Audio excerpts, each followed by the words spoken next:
Je te laisse commencer, Mathieu. Très bien, bonjour à tous et puis merci aux teinturés d'avoir accepté de débattre avec moi sur la question de l'avortement. Alors moi, ma position, elle est assez simple. Elle consiste à dire que il est toujours immoral de tuer directement et volontairement un être humain innocent. Par innocent, j'entends évidemment un être humain qui n'a commis aucun crime, qui n'est coupable de rien. Comme ça laisse les partisans de la peine de mort peuvent tout à fait être d'accord avec cette prémisse. Donc, je pense qu'il est toujours immoral de mettre à mort un être humain innocent. Et comme l'avortement consiste à tuer directement et volontairement un fœtus ou un embryon, qui, on le sait aujourd'hui grâce à la biologie, est un être humain biologiquement, c'est-à-dire un membre de l'espèce Homo sapiens, eh bien, il s'ensuit que l'avortement est immoral. Et aujourd'hui, le fait que l'embryon soit un être humain, c'est-à-dire un membre vivant de l'espèce Homo sapiens, n'est pas débattu au niveau académique. C'est une vérité biologique admise par tous les spécialistes sérieux sur le sujet, tout simplement parce que l'embryon est vivant, il grandit par reproduction cellulaire. Il a de l'ADN humaine, donc il est humain. C'est pas un fœtus de chien ou quoi que ce soit. Il a bien de l'ADN humaine qui provient de parents humains. Et c'est un organisme et non pas un tas de cellules. Donc un organisme, c'est une collection de parties biologiques qui se développent ensemble en vue du bien de l'entité en question. Et c'est pas juste un tas de cellules dégénérées qui va dans tous les sens. Donc ça, ce sont des vérités biologiques admises. Et donc, c'est aujourd'hui prouvé par la science qu'à partir du moment de la fécondation, de la formation du zygote, un organisme humain génétiquement distinct est créé dans le ventre de la mère et qu'il n'y a pas de différence substantielle entre ce premier état, donc du zygote, jusqu'à la naissance et jusqu'au développement humain, jusqu'à l'âge adulte. Et donc les termes de embryon et fœtus servent juste à décrire le développement prénatal, voilà, jusqu'à la naissance. Mais il n'y a pas de changement d'identité radical à aucun point dans la grossesse, hormis au moment de la fécondation. Et donc moi, ma position, elle est simple, elle consiste à dire que tous les êtres humains, tous les membres de l'espèce humaine ont le même droit à la vie, ont la même dignité intrinsèque et doivent avoir des droits égaux, et donc en particulier avoir le droit à la vie. Et donc ça serait immoral de les tuer intentionnellement par l'avortement. Et donc il s'ensuit que l'avortement est immoral et en tant qu'homicide, donc en tant que meurtre délibéré d'un être humain. Et je pense que le meurtre doit être illégal. Donc j'affirme non seulement que l'avortement est gravement immoral, mais en plus qu'il est tellement immoral qu'il doit être illégal également. Donc voilà un petit peu ma position sur la question de l'avortement. Merci, Mathieu. Je vais laisser la parole au teinturier. Si tu peux Je- exposer du coup ta position. Putain, t'as fait 3 minutes, du coup je sais pas si je vais avoir assez de 3 minutes. Ok, donc, attends, je lance. Alors non, tu peux prendre jusqu'à 5-10 minutes, hein, c'est pas un souci. Ok, je préfère la discussion ouverte, mais je vais, j'y vais. Donc la position, vis-à-vis de la position de Mathieu, moi je ne me remets pas en question la question de l'être humain, du fait que l'embryon soit un être humain. Et du coup, l'optique que je prends pour défendre l'avortement, c'est de répondre à l'assertion de Mathieu que le fœtus est innocent. Moi je dis, il y a plusieurs raisons de penser qu'il n'est pas innocent. En philosophie, les personnes qui ont proposé des arguments de ce type-là, c'est-à-dire en acceptant l'humanité de l'embryon, c'est par exemple Thomson en 71 avec son argument du violoniste. Je ne vais pas le rappeler ici, on le connaît tous, je le mettrai peut-être dans la vidéo si nécessaire. Donc Mathieu m'a gracieusement et gratuitement passé un chapitre de son livre qui traite de l'argument de Thomson et des arguments qui visent à défendre l'avortement en acceptant l'humanité de l'embryon. Je sais pas, ça doit faire 2 pages, 3 pages ou un truc comme ça. Et en fait, je pense que pratiquement toute notre discussion peut traiter de ce passage-là de son bouquin, parce que elle est au cœur de notre désaccord en fait. Je vais citer donc le passage qu'il m'a donné. En fait, il fait ce qu'il appelle une version modifiée du violoniste. Je cite. Imaginez une personne qui choisit librement de se joindre à la société des amis de la musique, tout en sachant qu'il y a une chance sur 10 000 qu'elle soit désignée pour être branchée pendant 9 mois au violoniste. Donc, le violoniste, il fait référence au violoniste de l'expérience de pensée de Thomson, à l'issue d'un tirage de sort.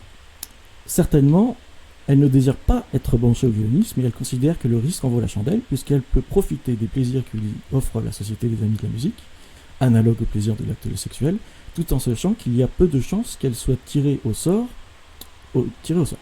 Elle s'inscrit donc et manque de chance, c'est elle qui est sélectionnée au tirage au sort pour être branchée au violoniste. Ici, il est clair que cette personne n'a désormais plus le droit de refuser d'être branchée au violoniste, car elle s'est librement engagée dans une action qui avait pour conséquence potentielle de lui demander de faire usage de son corps pour aider une autre personne dans le besoin. Ceci est bien plus analogue à une grossesse, où l'acte sexuel a pour conséquence potentielle la création d'une personne dépendante. Fin de citation. Du coup, c'est intéressant parce que cette situation n'est pas analogue à la grossesse, puisque la fertilité n'est pas quelque chose de volontaire. Personne ne choisit librement de se joindre au groupe des fertiles, ou au groupe des vivipares, ou au groupe de ceux qui ont un utérus. C'est ça qui implique que l'acte sexuel est une chance de donner lieu à la grossesse. Je suis à 3 minutes. Il y a une autre chose que je vais pointer du doigt, parce que il y a 2 passages de cette partie de ton bouquin qui fait 2 pages. Tu as 2 passages qui potentiellement pourraient être contradictoires. Ou en tout cas, il faudrait que tu m'aides à comprendre ce que tu veux dire. Donc je vais citer 2 passages. Je cite. Thomson affirme que la grossesse est la seule situation où la société exige qu'un membre subisse un sacrifice d'une grande ampleur pour le bien d'autrui. Mais cela est tout simplement faux. En effet, le fait d'être enrôlé par l'État pour faire de la guerre relève d'une charge beaucoup plus lourde que la grossesse, et cela est parfois imposé aux hommes lorsqu'il s'agit de défendre les plus vulnérables.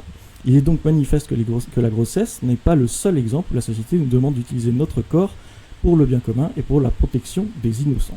Fin de citation.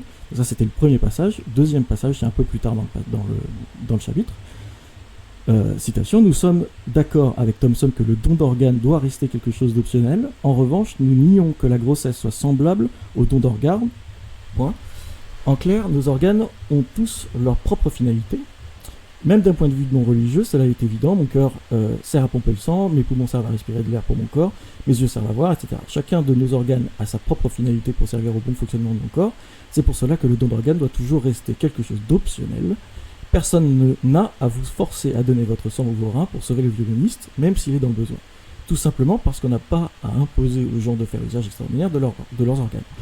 En revanche, il existe une exception, l'utérus. Lorsque quelqu'un pose la question à quoi sert l'utérus, la réponse évidente semble être à maintenir en vie un bébé avant sa naissance.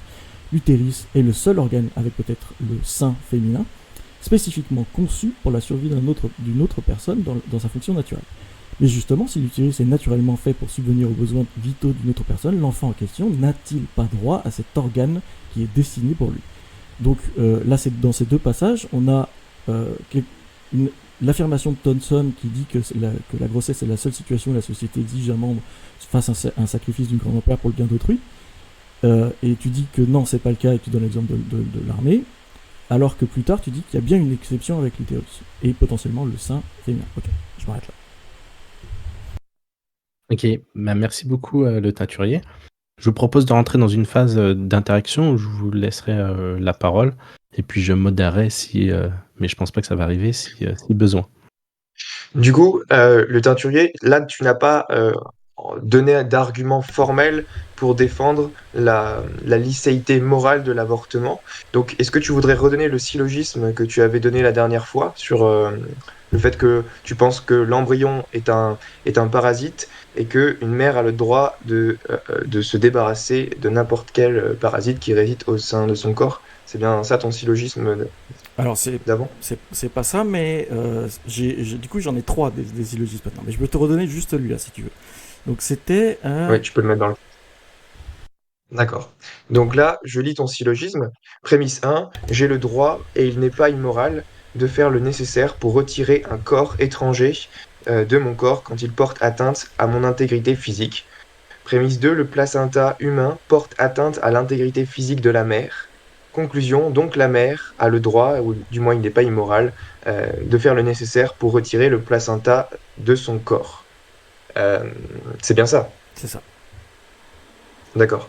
Euh, alors, je dirais que la prémisse 2 est clairement fausse parce que porter atteinte à l'intégrité physique de quelqu'un, cela signifie mettre sa vie en danger ou du moins l'agresser physiquement. Et on sait que le fœtus n'agresse pas physiquement sa mère et la met en danger dans de très très rares circonstances. Il y a très très très très peu de grossesses qui mettent la vie de la mère en danger. Et dans la quasi-totalité des avortements, la vie de la mère n'est pas en danger et l'enfant à naître ne porte aucunement atteinte à l'intégrité physique de la mère. C'est un processus purement naturel. Donc la prémisse 2 est fausse. C'est la prémisse 2 que je conteste. Euh, ok, c'est ce que je te disais la dernière fois. J'ai l'impression que seule une personne qui a une grande ignorance sur le processus de la gestation chez les vivipares peut défendre ce que tu viens de dire. Évidemment Non, mais que je connais le processus de la gestation. J'ai écrit un livre quand même qui traite de l'avortement, donc ne me prends pas pour un ignorant, s'il te plaît. Je sais à quoi ressemble la gestation.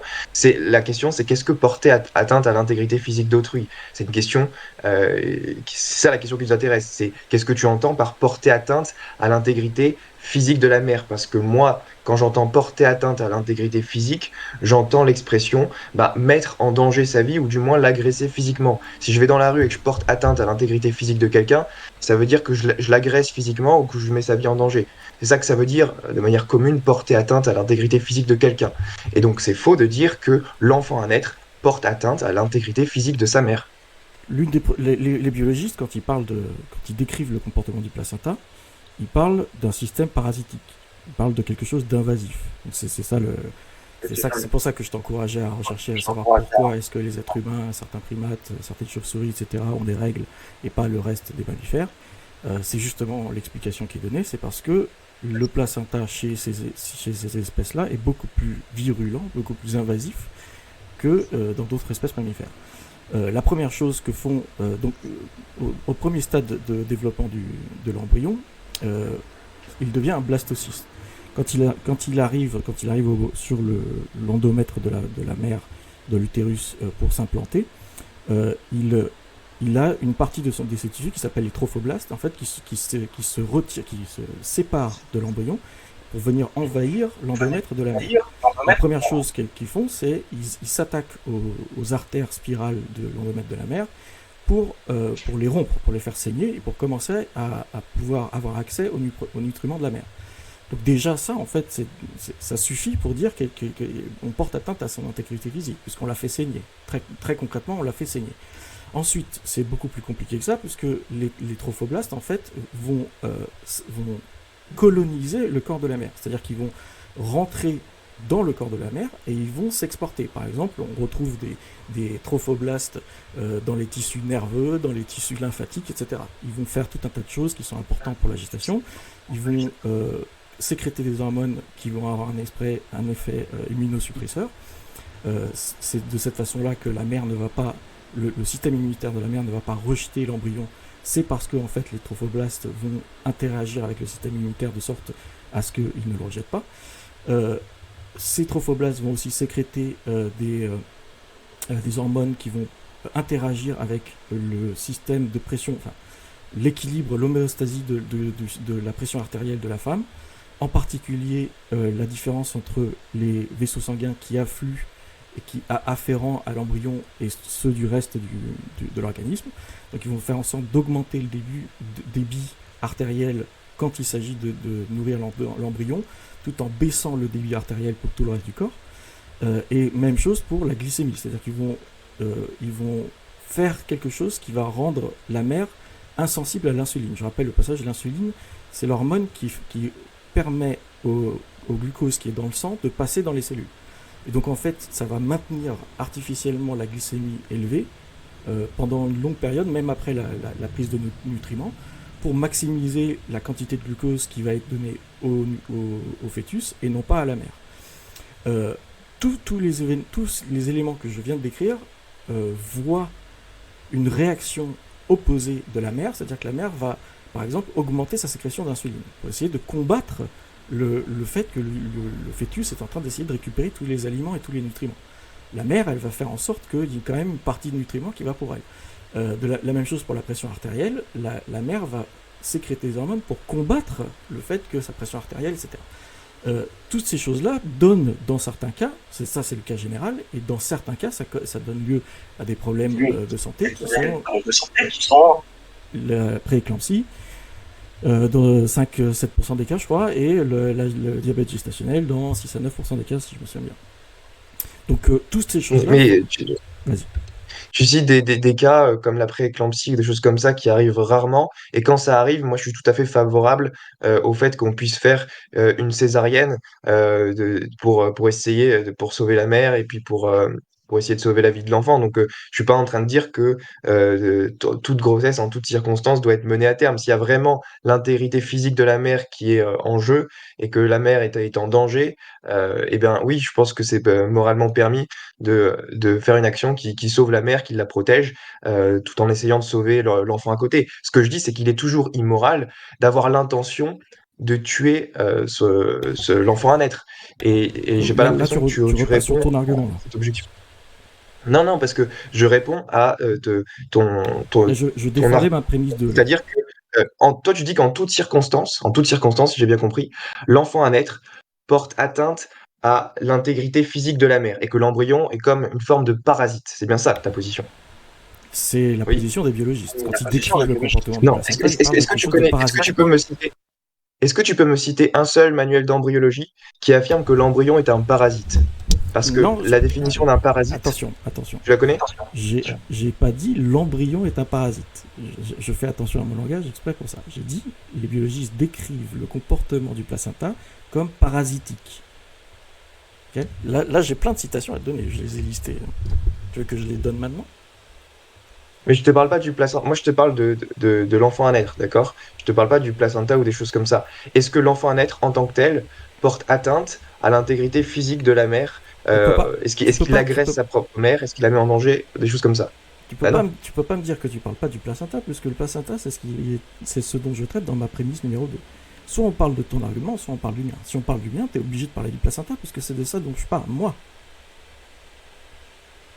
Mais oui, mais enfin, d'accord, bah, je dirais pas que le placenta porte atteinte à l'intégrité physique de la mère si on entend la définition normale de porter atteinte à l'intégrité physique de quelqu'un, c'est-à-dire mettre sa vie en danger ou l'agresser physiquement. Et il est faux de dire que le placenta agresse physiquement la mère ou met sa vie en danger. Ça, c'est un fait biologique de base.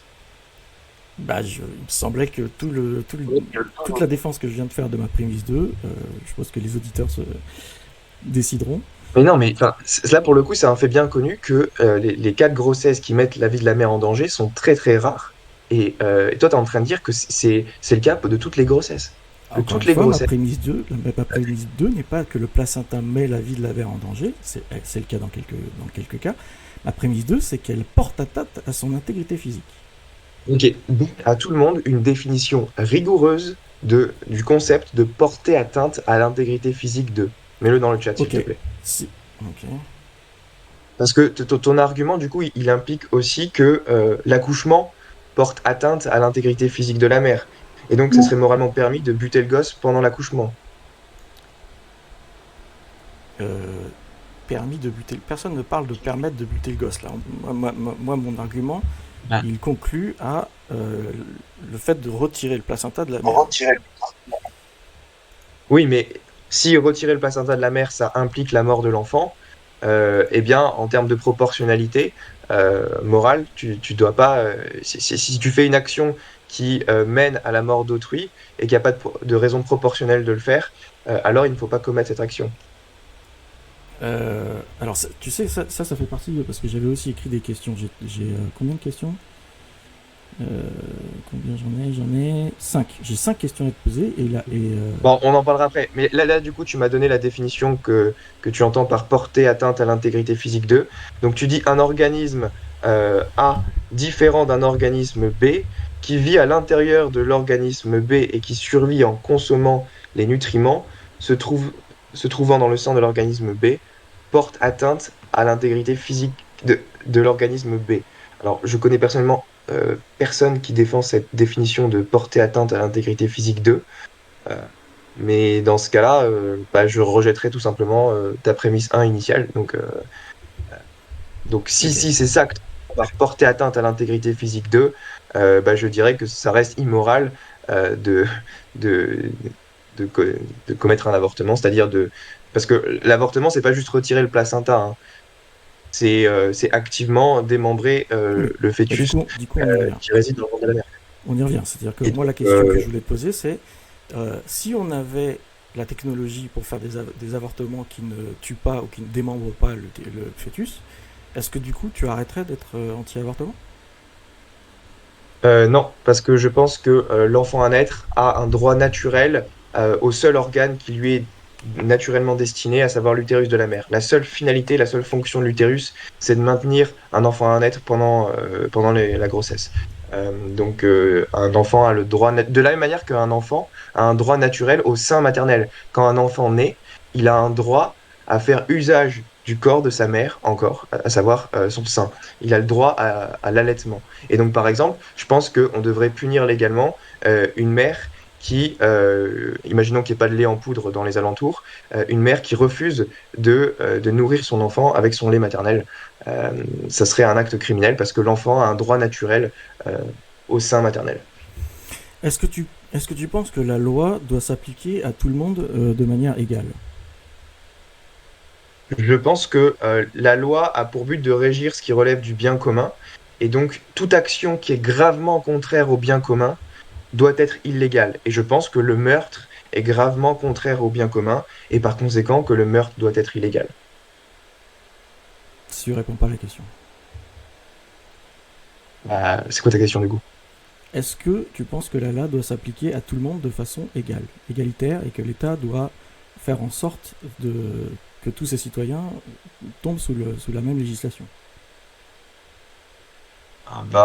Des lois universelles qui touchent au droit à la vie, oui, je pense que ça s'applique à tout le monde, ouais. Après, il peut y avoir des lois qui s'appliquent à certains citoyens et pas d'autres, comme les congés maternité, les choses comme ça, qui vont pas s'appliquer de la même manière aux hommes ou aux femmes. Ça, on peut faire des lois qui ne touchent pas tous les citoyens, mais les lois basiques qui sont liées aux droits fondamentaux, ces lois-là doivent toucher l'ensemble des citoyens, de manière égale.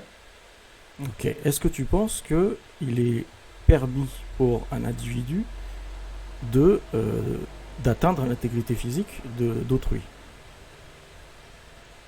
Non, je ne pense pas que ça dépend quelle définition tu as d'atteindre à l'intégrité physique d'autrui, mais si on prend la définition normale que les gens ont de porter atteinte à l'intégrité physique d'autrui, à savoir mettre la vie des gens en danger ou les agresser physiquement, non, je ne pense pas qu'il y a un droit à porter atteinte à l'intégrité physique d'autrui. Ok. Mais attention, même si quelqu'un portait atteinte à l'intégrité physique d'autrui, ça signifierait pas que j'aurais le droit de le tuer. Par exemple, si, comment dire, en fait, faut que la réaction soit proportionnelle. Si quelqu'un est bourré et est en train de me frapper, j'ai pas le droit de le tuer. D'accord? Ça serait une réaction qui serait complètement disproportionnée. Même si cette personne qui est en train de m'agresser, elle porte atteinte en quelque sorte à mon intégrité physique. Je dois employer des moyens proportionnés pour y faire face et pour repousser l'agresseur. Mais j'ai pas le droit de le tuer par un acte direct et intentionnel. Mais c'est pas de ça dont on parle. Là, on parle de l'IVG. C'est l'interruption de Oui, grossesse. justement, on parle de l'IVG. L'IVG, ça consiste à tuer directement et volontairement le fœtus ou l'embryon, ou bien par démembrement, ou bien par les, par la méthode par dilatation-extraction, la méthode par la double pilule que tu prends. Toute action, tout avortement a pour but premier de tuer le fœtus ou l'embryon. C'est Alors, l'intention primaire de l'avortement. non, c'est ce que je te disais. C'est pour ça que je te posais la question tout à l'heure. Si on pouvait faire des avortements où le fœtus était juste sorti et posé sur une table, là, on est d'accord qu'on tue pas l'embryon. Oui, sauf que actuellement, c'est pas possible. Donc toi, tu es en train de dire que Si, c'est possible. Si tu fais une césarienne. vu que c'est pas... Si tu fais une Oui, césarienne, tu d'accord, mais peux sortir. la césarienne, tu l'as fait que quand l'enfant est viable. Ça a aucun sens de faire une césarienne à 5 ou 6 mois de 5 ou 6 semaines de grossesse, Oui. par exemple. Et du coup, on voit bien que Et donc la tu vois césarienne, bien tu que peux pas le faire à tout du coup, stade tu de la traites pas la grossesse. question là. C'est-à-dire que moi mon argument, c'est pour l'IVG, pas pour le fait de tuer les embryons. Personne ne parle de tuer les embryons. Sauf que l'IVG, à l'heure actuelle, consiste à tuer les embryons. Donc tu Oui, défends à l'heure actuelle le fait qu'on puisse tuer intentionnellement des fœtus ou des embryons. Oui ou non? c'est ce que je te disais. Si on était capable, à la place d'utiliser des pincettes et de démembrer les fœtus, si on faisait des césariennes à chaque fois pour extraire l'embryon sans le tuer, est-ce que d'un seul coup, Oui. tu arrêterais d'être pro-avortement, pro-vie? Non, non, parce que je t'ai déjà répondu à cette Voilà, tu question. m'as Je déjà pense que répondu. l'enfant a un droit naturel à l'utérus Voilà, de sa mère. Mais ok. en admettant que j'ai tort, imagine que j'ai tort et que on aurait le droit de faire de telles césariennes. À l'heure actuelle, ce n'est pas possible Si, c'est de faire possible. des avortements.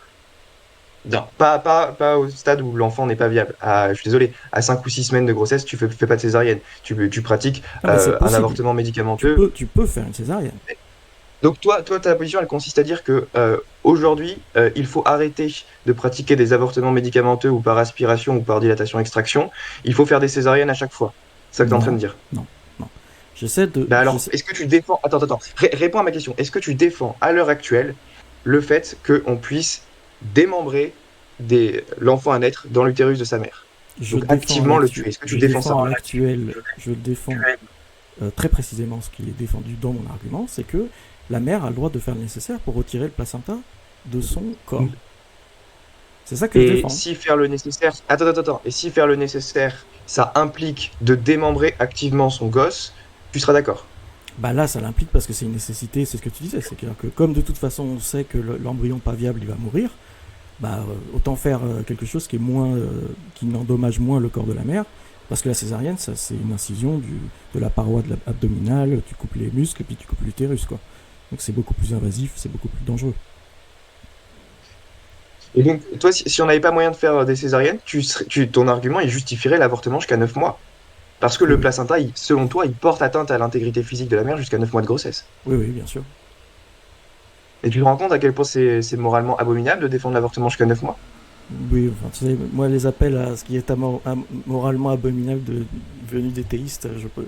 Là, par exemple, toi, ta position, c'est de dire que l'embryon, il a un droit à l'utérus de la femme, Il de la a mère, un pardon. droit naturel au seul Ok. organe qui lui est destiné. Il a même un droit naturel à être nourri par sa mère, donc par le sein maternel, à la naissance. Et donc, je pense qu'effectivement, ça serait moralement criminel qu'une mère refuse à son enfant des organes qui lui sont naturellement destinés, à savoir l'utérus. La seule fonction, la finalité de l'utérus, c'est de maintenir l'enfant pendant la grossesse. C'est sa fonction naturelle. Et de la même Ok. manière que la fonction naturelle du sein maternel, c'est de nourrir le nouveau-né. Parlons du droit naturel alors. Donc, comment est-ce que tu expliquerais aux auditeurs ce que c'est que le droit naturel? Le droit naturel, c'est tout simplement le fait qu'on ait des droits à ce qui est comment dire, naturellement fait pour nous. Je sais pas comment bien le définir, mais c'est le fait que on ait un droit à la vie, par exemple, ça relève du droit naturel. Le fait qu'on ait des droits à certaines choses, le fait qu'on ait un droit à être respecté dans sa dignité, comment dire, des droits fondamentaux qui régissent toute vie en société. Donc je vois pas pourquoi enfin, pourquoi tu remets ça en question. Est-ce que tu es d'accord qu'il existe des droits naturels ou pas? Justement, parlons-en. Euh, de manière générale, donc l'appel à la nature. Okay, l'appel à la nature, c'est de dire une chose est bonne parce qu'elle est naturelle. Une chose est mauvaise parce qu'elle est innaturelle, ou elle est non naturelle. Okay, donc là, C'est pas exactement ce que je dis. ok. Parce que là, comment dire, ça dépend ce que tu entends par naturel. Si tu l'entends au sens téléologique, là, Ouais. je serais d'accord. Mais si c'est naturel au sens qui est pas fait de matière artificielle, par exemple, je ne pense pas que c'est immoral de prendre l'avion, juste parce que l'avion n'est pas un truc naturel. Donc, j'entends le sens du mot naturel dans un sens purement téléologique, Ok. Et et pas dans un sens de qu'est-ce qui construction. détermine la téléologie naturelle? Qu'est-ce qui détermine la téléologie? Oui. Bah, en dernière instance, je pense que qu'on ne peut pas fonder une téléologie sans l'existence d'un Dieu créateur, effectivement. Ah, donc en fait, euh, ça veut dire en gros que la téléologie dans la nature est le résultat d'un Dieu créateur. Et, Toute morale, en fait. Je t'ai déjà dit que moi, je défends l'argument moral, donc je pense pas que si tu commences à nier l'existence d'un Dieu créateur, je pense pas que tu puisses fonder une morale objective. Et donc, ça nous ferait partir sur un autre sujet que je serais ravi de... ça nous ferait partir sur un autre sujet. Ouais, Mais donc, moi, dans le débat sur l'avortement, je présuppose avec mon interlocuteur que la morale est objective. Par exemple, c'est objectivement immoral de tuer un nouveau-né. Et j'espère que mon interlocuteur est d'accord avec moi que l'infanticide est quelque chose d'objectivement immoral.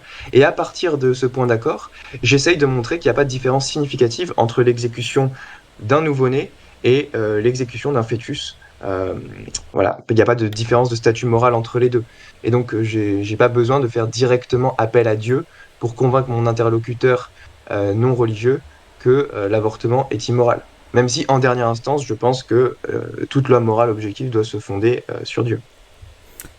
ok, mettons la question... revenons sur la théologie naturelle. Donc, quelle est la téléologie naturelle du placenta? Le placenta a pour fonction de maintenir l'enfant dans l'existence pendant la grossesse, de lui apporter les nutriments, de lui donner un milieu, un environnement dans lequel il peut se développer. Donc voilà, sa Ok. finalité naturelle, Et c'est d'aider au bon développement de l'enfant où est-ce qu'il trouve les nutriments? chez sa mère. Ok, donc la fonction naturelle du placenta, c'est de voler les nutriments de la mère pour les donner au fœtus. C'est pas du vol, parce que voler, c'est prendre à quelqu'un quelque chose qui ne lui est pas, qui ne lui appartient pas. Et sauf que les nutriments qui sont dans la mère existent non seulement pour elle, mais aussi pour son enfant. Donc l'enfant ne vole rien à sa mère. C'est une fonction naturelle que les nutriments lui soient transférés. D'accord? Il y a un vol que quand un individu a l'intention de prendre quelque chose qui ne lui appartient pas. Et c'est pas du tout le cas de l'enfant pendant la grossesse, qui ne vole rien à sa Donc, mère. euh, tu dis les nutriments qui sont dans le corps de la mère appartiennent autant à la mère qu'au fœtus, c'est ça? Ah oui, les nutriments qui sont dans le corps de la mère sont naturellement destinés à nourrir celle-ci et son enfant. Ok, donc on est d'accord que s'ils sont naturellement destinés à, en fait, toi, ça tu le justifies par Dieu. C'est Dieu qui a décidé que les nutriments dans le corps de la mère appartiennent aussi à Non, l'enfant. après, non, non, tu peux donner une justification tout à fait biologique, de la même manière que je peux dire que les poumons sont naturellement destinés à respirer de l'air, que le cœur est naturellement destiné à pomper du sang, que mes yeux sont naturellement destinés à voir, et ben de la même manière, l'utérus et le placenta sont naturellement destinés à maintenir l'enfant dans l'existence et lui apporter les nutriments nécessaires à son bon développement. C'est tout simplement ça, il n'y a pas Oui, besoin de mais faire un enfin, appel direct à Dieu. si, enfin, t'es pas, t'es pas sans ignorer le statut dans le monde philosophique académique sur la question de la théologie de la nature. Je sais pas si je peux partager mon écran ou te lire la conclusion de l'article de l'encyclopédie de Stanford, où ils expliquent que la théologie dans la nature, si tu n'es pas dans une posture théiste, dans une posture naturaliste, en fait, elle est déterminée par l'évolution. Et donc, la fonction des organes a pour but de maximiser la propagation des gènes de l'individu en question. Donc c'est pas une question morale. Donc justement en fait, Je t'ai déjà dit que d'un point de vue naturaliste, je suis d'accord avec toi qu'on ne peut pas fonder une morale objective. Je pense qu'en dernière instance, le théisme est nécessaire au fondement d'une morale objective. ok. Sauf qu'en pratique, les gens reconnaissent qu'il y a des choses qui sont objectivement immorales, comme l'infanticide, comme plein de trucs comme ça. Donc je pars de cette Oui, mais morale du coup, objective que si mon tu interlocuteur est censé partager pour en déduire l'immoralité de l'avortement. C'est ce que je te on n'est disais tout pas à l'heure. obligé de parler de ça. Si tu es d'accord pour dire que euh, le, tu, ton interlocuteur, il est peut-être pas théiste, ok? Donc ton interlocuteur ne va pas avoir le même point de vue sur la téléologie naturelle. Ok, donc en particulier, il va certainement pas être d'accord pour dire que les nutriments dans le corps de la mère appartiennent au fœtus, y compris dans le cas où la mère ne veut pas le fœtus. Tu comprends bien? Mais attends. Le- la volonté de la mère, que la mère veuille le fœtus ou non, ne change pas l'état de fait que ces nutriments sont destinés à elle et à son enfant. C'est pas la Oui, volonté de je te l'individu rappelle, qui détermine ce pourquoi les nutriments sont faits. la posture de ton interlocuteur sur la téléologie naturelle n'est pas forcément la même que la tienne. Toi, tu penses que la téléologie naturelle est pertinente pour la question morale parce que tu penses qu'elle vient de Dieu et que Dieu est omnibienveillant. Bienveillant. Ton interlocuteur ne pense peut-être pas, par exemple, la nature, elle fait le tribalisme. Le tribalisme, c'est naturel. Euh, D'accord, mais les combats. même si mon interlocuteur reconnaît pas l'existence de Dieu, ou qui reconnaît pas le christianisme ou n'importe quelle religion, il est quand même d'accord qu'il y a certains de nos organes qui ont une finalité spécifique pour notre Oui. corps, que mon cœur sert à Ok, pomper du je te sang, que donne un mes exemple. poumons servent à T'es respirer, en train de passer juste à comme ça. côté. J'explique pas bien mon point, je pense. Je te donne un exemple. Par exemple, les cervidés les mâles cervidés ont des cornes. C'est aussi chez les femelles, mais les mâles ont des cornes beaucoup plus développées. Et la fonction naturelle de ces cornes, c'est la sélection sexuelle. C'est-à-dire qu'ils vont combattre d'autres mâles pour avoir accès aux partenaires sexuels. Donc, dans le cas de l'humain, on peut émettre un jugement moral. On va dire, bah, cet organe-là, il donne lieu à quelque chose qu'on considère d'immoral, qui est le combat, le fait de se battre. Okay, on peut dire la même chose chez l'homme. Chez l'homme, il y a des choses naturelles qui poussent l'homme à être dans la compétition et à être en compétition avec vous. Et du coup, moralement, on peut dire, mais j'en ai rien à foutre que la fonction naturelle d'un organe me soit ci ou ça. Si ça me pousse à faire quelque chose d'immoral, alors c'est immoral. Tu vois, Je, l'exemple est plus clair ou pas? je, je vois pas trop le lien Le que tu... placenta, Enfin, ok, je reviens. Le placenta, la fonction naturelle du placenta, c'est de prendre des nutriments, ok, au corps de la mère. Toi, tu dis que ces nutriments appartiennent à l'enfant. Mais ça, tu peux le dire que si tu fais référence à Dieu. Ton interlocuteur, il fait pas référence à Dieu, il dit, bah non, les nutriments, je considère non, pas non, qu'ils non, non. considèrent. Mais regarde, j'ai pas besoin de faire référence à Dieu pour constater que des fonctions biologiques sont naturelles. J'ai pas besoin de faire référence à Dieu pour constater Mais que une mon cœur est fonction fait pour pomper biologique du sang. naturelle n'est pas forcément pertinente pour la question morale. Ok. Ben, là, en l'occurrence, si, parce que tu es en train de dire que le fœtus vole des nutriments à sa mère. Donc, il faut regarder ce que dit la fonction biologique en question. Est-ce que la fonction biologique du placenta relève du vol ou non? Je sais pas pourquoi tu comprends pas ça là. C'est pas compliqué. La fonction biologique des cornes des cervidés, c'est pour faire quelque chose d'immoral. Par exemple, on peut imaginer ça. Donc, je m'en fous que ce soit sa fonction biologique. C'est pas parce que c'est sa fonction biologique que c'est bien ou que c'est moral. Ça peut être une fonction biologique et être immoral. La fonction biologique du placenta peut être de prendre les nutriments de la mère et c'est immoral. Ben oui, mais pourquoi est-ce que ça serait immoral que l'enfant ait accès aux nutriments de sa mère? Explique-moi ça. De manière générale, chaque individu, c'est l'article 3 de la Déclaration des droits de l'homme de l'ONU, des Nations Unies, chaque individu a droit à préserver son intégrité physique. Donc les nutriments qui sont dans mon corps et Ouais. que j'ai dépensé de l'énergie pour ingérer et pour digérer, ils m'appartiennent. Mais C'est non, pour... ça veut dire que ta position, elle implique qu'une mère a le droit de refuser son lait maternel à son nouveau-né et a le droit de le faire mourir de faim parce que le nouveau-né n'a pas le droit d'emprunter les nutriments à sa mère. Alors, dans certains cas, oui, en particulier dans le cas où le nouveau-né porte atteinte à l'intégrité physique de la mère. Bien sûr. Par exemple, si, imaginons que le nouveau-né, il tète les seins de la mère, mais en fait, je sais pas, il a des dents ou il a une force herculéenne, et en fait, il déchire les tissus mammaires systématiquement. Ce qui fait que la mère, elle saigne, et en fait, ça la met en danger. Ça atteint son intégrité physique. Alors, personne ne considérera qu'il est immoral pour la mère d'arrêter d'allaiter son enfant. Évidemment.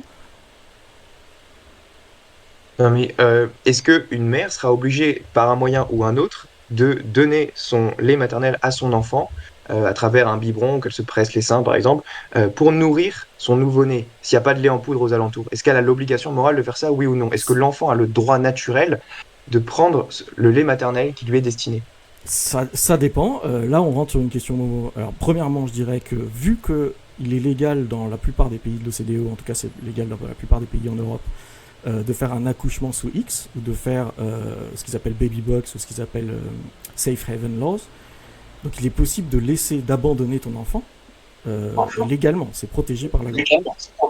Ok. La deuxième chose que C'est pas la question. C'est pas la question que je te pose. La deuxième chose que je voulais dire C'est pas la vis-à-vis question de que je t'ai cette posée. question, c'est que quand il s'agit de la responsabilité morale dans des questions de parenthood, de la parentalité, pour moi, c'est des questions qui sont pertinentes au niveau de la société.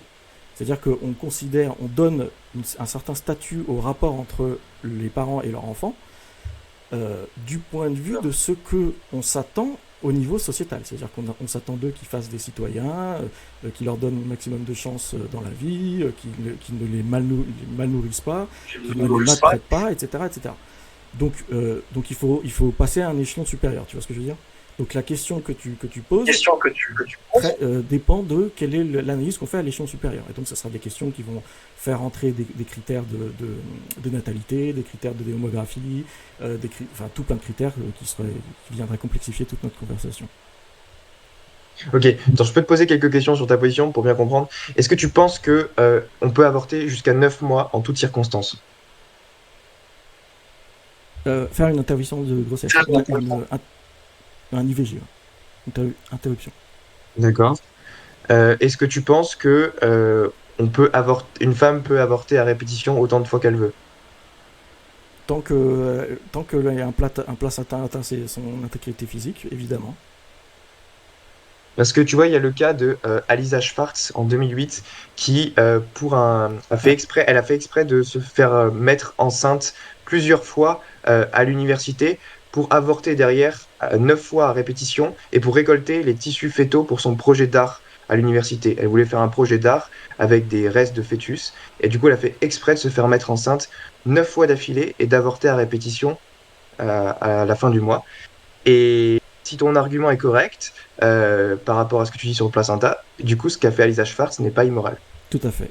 Et en fait, merci de proposer ça, parce que c'est une chose aussi que j'aimerais traiter avec toi. C'est ce que je t'avais mis par Attends, écrit. je peux te poser je peux te poser une dernière question et après tu peux me questionner là-dessus. Ouais, Est-ce que tu penses que on peut avorter pour une femme peut choisir d'avorter pour des raisons de sélection sexuelle? Donc par exemple, elle voulait avoir un garçon et malheureusement elle a une fille. Est-ce que tu penses qu'elle a le droit d'avorter pour cette raison? tant qu'il y a un placenta qui atteint son intégrité physique, elle a le droit de se débarrasser du placenta. Oui, donc tu dis, donc, en toutes circonstances, jusqu'à 9 mois, une femme peut faire absolument ce qu'elle veut. Elle peut même faire en sorte de s'inséminer elle-même pour avorter jusqu'à 9 mois et récolter les tissus fétaux pour un projet d'art à l'université. Elle peut faire n'importe quoi, quoi. Ta position, elle implique une position. Je pense que. C'est ce que j'allais te dire, en fait. Justement, c'est la position vis-à-vis de la nature. C'est-à-dire que c'est ce que j'ai essayé de t'expliquer à l'écrit quand je t'ai dit la viviparité n'est pas quelque chose d'anodin. Et en fait, c'est ça que j'ai l'impression que tu comprends pas. C'est-à-dire que la plupart des arguments que tu donnes dans tes vidéos et dans le passage que tu m'as donné de ton livre, moi je te suggère de reformuler les arguments en pensant à l'oviparité plutôt que la viviparité. C'est-à-dire que quel serait le problème à faire des avortements si tu ponds des œufs et que l'œuf n'a pas atteint l'intégrité physique de la mère, toute la question est changée. C'est-à-dire que la viviparité implique qu'il y a un moment une confrontation, un conflit entre deux individus. Tu as l'individu qui est l'embryon. Et d'ailleurs, c'est marrant parce que dans ta vidéo de 2 heures, à un moment tu dis, je crois que c'est vers 55 minutes, tu dis il ne s'agit pas du corps de la mère, il s'agit du corps de l'embryon. Justement, si, il s'agit bien aussi du corps de la mère. Il y a bien 2 corps qui sont impliqués dans une gestation. Tu vois, toi, tu as tendance à toujours minimiser l'impact sur la mère. Donc, la viviparité impose à tous les vivipares qu'il y a un moment dans la gestation où tu as un conflit entre l'individu embryon humain et l'individu mère humain. Qui, à chaque fois que la mère ingère des aliments, il y a une compétition pour les aliments qui se fait. Il y a vraiment un moment où tu peux pas l'ignorer, ça. Donc évidemment qu'il y a un conflit. Évidemment. Donc l'avortement, c'est de dire, mais vous vous rendez bien compte que c'est le placenta là qui attaque. La mère, elle est victime là. La mère est victime mais la mère, de elle quelque est pas chose qui est à attaquée. l'intérieur d'elle. Arrête de dire que la mère est attaquée.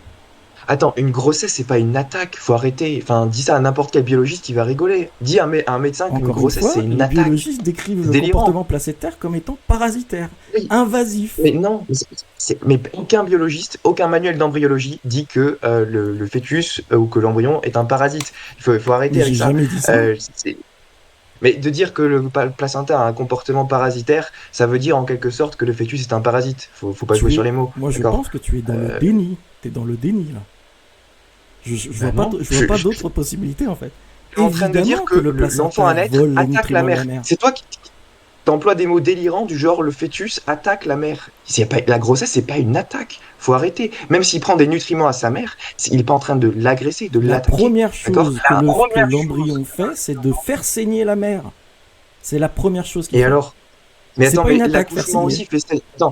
l'accouchement aussi fait saigner la mère. Est-ce que l'accouchement, c'est une attaque vis-à-vis de la mère? Non. Merci encore une fois de remettre ça sur la question. Personne n'a choisi librement de rentrer, de se joindre au groupe. Là, je refais référence à ta modification de l'argument du violoniste. Personne n'a choisi librement de joindre le groupe des personnes qui enfantent dans la douleur et qui enfantent dans le saignement. Personne n'a choisi ça. C'est quelque chose qui est déterminé, qui s'impose à nous par la nature. Et c'est justement parce que... Et ça veut pas dire qu'on a le droit de buter. C'est pour ça que la technologie fait en sorte de nous soustraire à ce déterminisme naturel. Parce que ce déterminisme naturel est considéré comme immoral. Mais non, mais attends. La technologie ne nous donne pas le droit de buter d'autres êtres humains qui personne ne parle de buter un autre humain, on parle de faire une intervention, une interruption. L'avortement, c'est ça. L'avortement, c'est ça, le teinturier. L'avortement consiste précisément... L'avortement que tu défends aujourd'hui, l'IVG, consiste à tuer directement et volontairement le fœtus par démembrement, par empoisonnement, par tout ce que tu veux. C'est ça la réalité biologique aujourd'hui. Et donc toi, tu continues à défendre ça jusqu'à 9 mois de grossesse pour toutes circonstances. Et je trouve ça une position moralement abominable. Ok, le jour où on aura la technologie pour rendre tous les embryons viables en dehors de leur mère. Tu me l'as déjà posé la question, j'ai déjà répondu. T'arrêteras d'être pro-vie, t'arrêteras d'être pro-vie, t'arrêteras de faire... Tu me l'as déjà posé la question. Tu me l'as déjà posé la question et les auditeurs pourront écouter au début du débat, j'y ai déjà répondu. J'ai déjà dit que l'embryon avait un droit naturel au seul organe qui lui était destiné, à savoir l'utérus. D'accord. L'utérus, c'est le seul organe qui est fait pour autre. Mais non, mais c'est pas directement par Dieu. De la même manière que je vois biologiquement que le cœur est fait pour pomper du sang, que mes poumons servent à respirer, l'utérus, il sert à porter l'enfant. C'est des finalités naturelles. Voler les nutriments de la mère pour les donner au fœtus. C'est pas du vol. Encore une fois, le vol présuppose que quelqu'un a l'intention de prendre quelque chose qui ne lui appartient pas. Et naturellement, les aliments qu'ingurgite la mère sont destinés pour la nourrir, elle et pour son enfant. C'est la réalité biologique, d'accord ? Et ça justifie aucunement qu'une mère puisse buter son gosse pendant la période de gestation.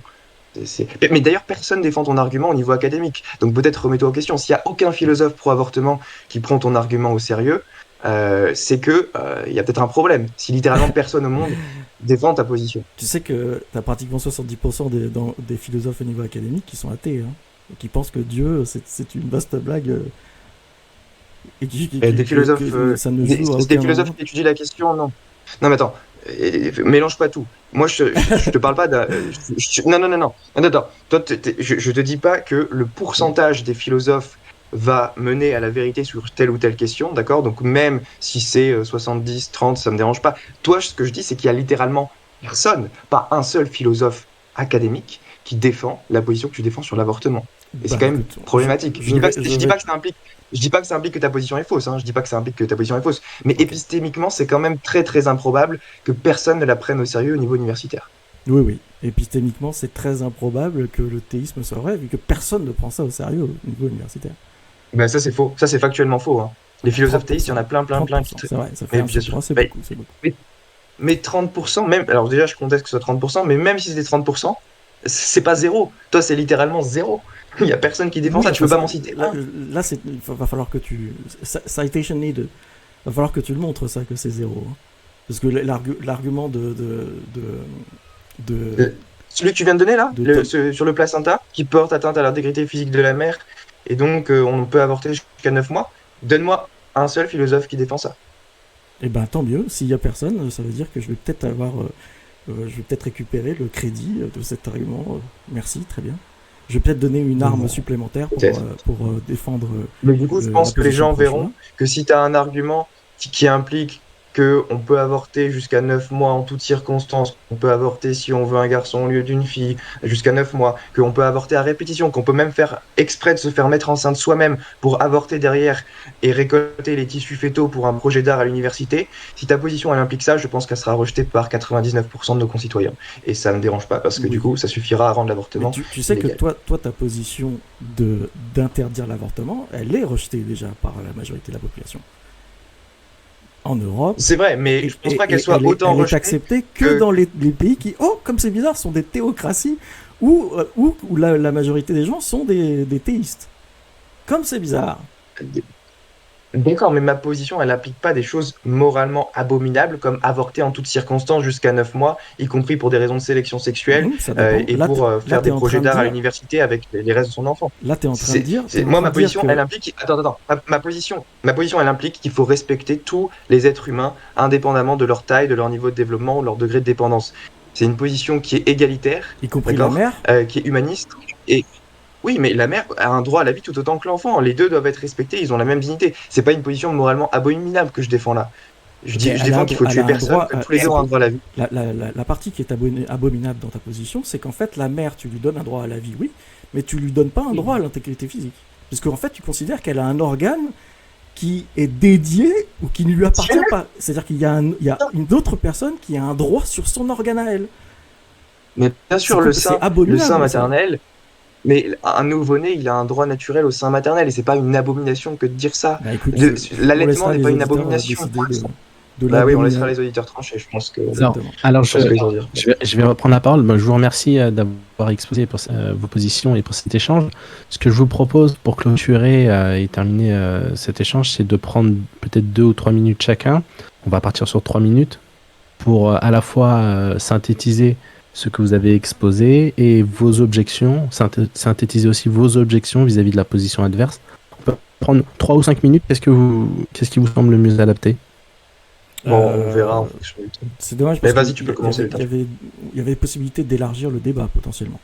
On avait l'objectivité de la morale, la subjectivité ou des trucs comme ça. Alors là, on est à 1 heure.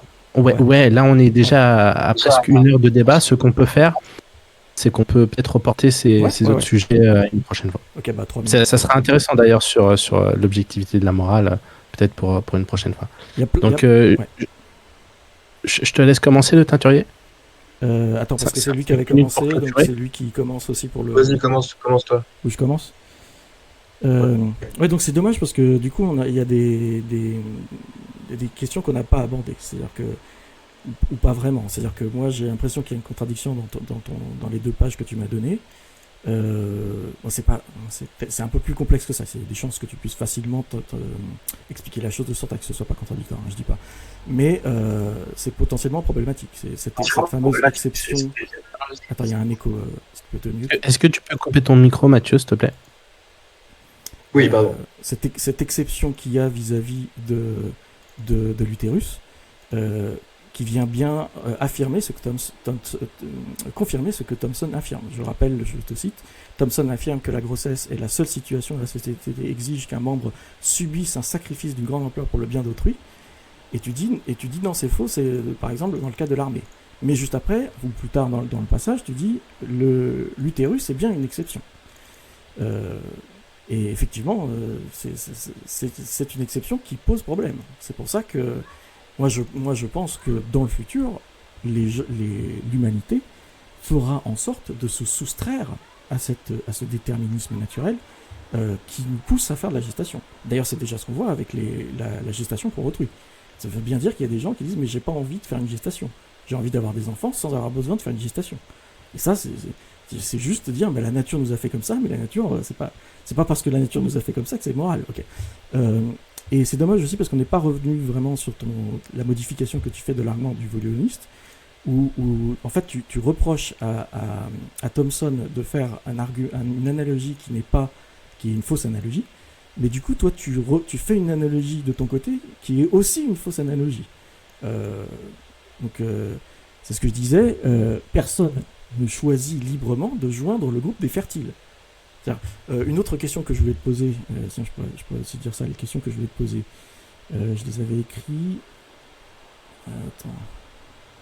Une autre question que je voulais te poser, c'est si on avait la technologie de contraception maximale, la plus parfaite. Pour moi, ce serait en fait la mère choisit quand elle veut ovuler. Voilà, ce serait. Je pense qu'on serait peut-être d'accord là-dessus. Si la mère pouvait choisir volontairement quand ovuler, ça veut dire qu'elle contrôle complètement quand est-ce qu'elle peut tomber enceinte et toute sa reproduction.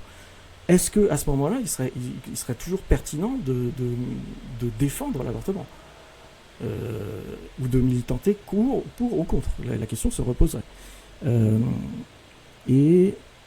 Voilà, je suis à 2h43, donc je m'arrête là. Très bien. Très bien. Eh ben, merci le Tartulier d'avoir accepté ce débat. Donc moi, je vais résumer la chose de la manière suivante.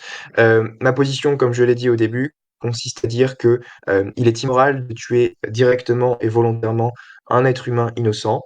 Et comme le fœtus ou l'embryon est un être humain innocent, il s'ensuit qu'il est immoral de les tuer intentionnellement et donc d'avorter. Euh, et donc, moi, je dis que même si je pense qu'en dernière instance, la loi morale objective doit se fonder en dernière instance sur Dieu, je pense que d'un point de vue pratique, on peut partir avec nos interlocuteurs de certains faits moraux sur lesquels nous sommes d'accord. Donc, par exemple, on peut partir de l'immoralité de l'infanticide.